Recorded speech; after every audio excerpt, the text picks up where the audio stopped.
Hello दोस्तों, आप सभी को जय मसीह की।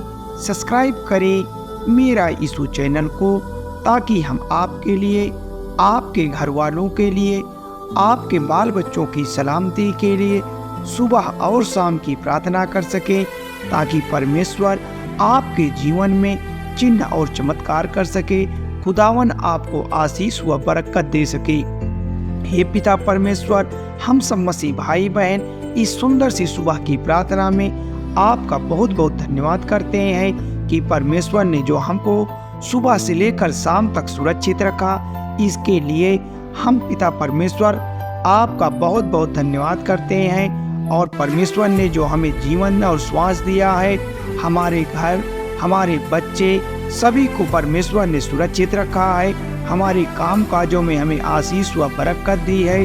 हम परमेश्वर की महिमा करते हैं, हम परमेश्वर का गुणगान करते हैं, हम परमेश्वर का धन्यवाद करते हैं, क्योंकि जो परमेश्वर ने हमको श्वास दिया है, जीवन दिया है, और जिसके लिए हम आज की प्रार्थना करने जा रहे हैं और जो वचन को सुनने जा रहे हैं, और जो परमेश्वर ने हमको जीवन दिया है, वचन को हम पढ़ते हैं। जैसे मरकस पुस्तक अध्याय 8 और वचन नंबर 33 में साफ लिखा हुआ है। यहाँ पर प्रभु यीशु मसीह के जीवन काल में जो घटना घटती है और बहुत सारी बातें हैं जो हमारे जीवन से जुड़ा हुआ है, क्योंकि हर इंसान जो हमारे जीवन में वचन है कहीं न कहीं हमारे जीवन से संबंधित है, क्योंकि लिखा है शैतान के विषय में, कि शैतान के विषय में लिखा हुआ है, शैतान मेरे सामने से दूर हो। क्योंकि जब हम प्रार्थना करते हैं, आज्ञा देते हैं, तो हर एक शब्द में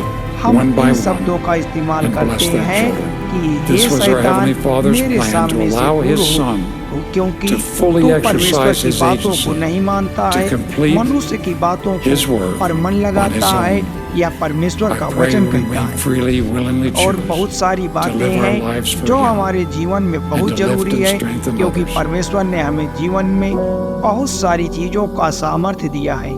मेरे प्यारे मसीहजनों, प्रभु यीशु मसीह ने अपने चेलों को बुलाकर बहुत कुछ सिखाया। उन्होंने बीमारियों को, दुष्ट आत्माओं को निकालने के लिए परमेश्वर ने क्या क्या दिया, अधिकार दिया।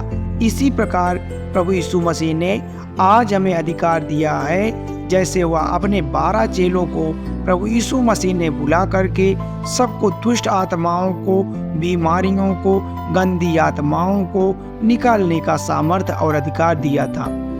इसलिए हम लूका पुस्तक अध्याय 9 और वचन नंबर 1 में लिखा है। यहाँ पर क्या लिखा है, बड़ी गौर से सुनिएगा। यहाँ पर लिखा है कि परमेश्वर का वचन कहता है कि फिर किसने प्रभु यीशु मसीह ने अपने 12 चेलों को बुलाकर सभी दुष्ट आत्माओं को, बीमारियों को दूर करने का सामर्थ्य और अधिकार दिया। तो ये परमेश्वर की सामर्थ्य और ताकत हर एक मसीह भाई बहन, हर एक बेटी बेटियों के जीवन में जितने लोग सुनते हैं और जितने लोग विश्वास करते हैं और वचन को सुनते हैं, प्रार्थना करते हैं, परमेश्वर पर भरोसा करते हैं, उनका आशीष पाते हैं, उनके जीवन में परमेश्वर बड़े बड़े चमत्कार करता है, उनको बरकत देता है, उनको आशीष देता है, उनके जीवन में घटित हर एक चीज को परमेश्वर पूरा करता है। हालेलुया, धन्यवाद यीशु। परमेश्वर ने दुष्ट आत्माओं को और बीमारियों पर अधिकार दिया है कि आज हमारे घर में जो शैतानी ताकत है, जो बीमारियां हैं और जो समस्याएं हैं, आज उसे हमको परमेश्वर ने अधिकार दिया है कि हम उसे दूर कर सके। क्योंकि जब हम प्रभु परमेश्वर की प्रार्थना करते हैं, हम विनती करते हैं, तो हम यह अधिकार है कि हम परमेश्वर की प्रार्थना में सच्चे मन से, सच्चे हृदय से उनकी प्रार्थना करें।